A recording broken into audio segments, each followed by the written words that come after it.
Chennai central bodyguard Muneeswaran கோவில் அருகே உள்ள SM நகரில் மணிவண்ணன் என்பவர் கழுத்தை நெரித்து கொலை செய்யப்பட்டுள்ளார். இவர் ஏற்கனவே திருமணமான நாகம்மாள் என்பவரோடு சேர்ந்து வாழ்ந்து வந்துள்ளார். இருவருக்கும் குடிப்பழக்கம் உள்ள நிலையில் மது வாங்கி தராததால் தகராறு ஏற்பட்டு மணிவண்ணனை கழுத்தை நெரித்து நாகம்மாள் கொலை செய்ததாக கூறப்படுகிறது. இதனையடுத்து நாகம்மாளை கைது செய்து காவல்துறையினர் விசாரணை நடத்தி வருகின்றனர்.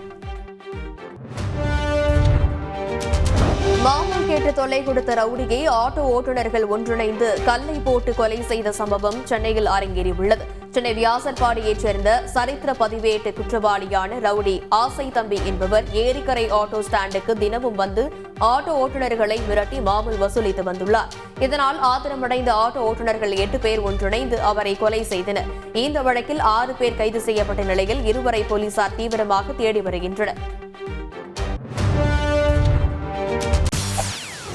செய்திகளை உடனுக்குடன் தெரிந்து கொள்ள உடனே சப்ஸ்கிரைப் பண்ணுங்க.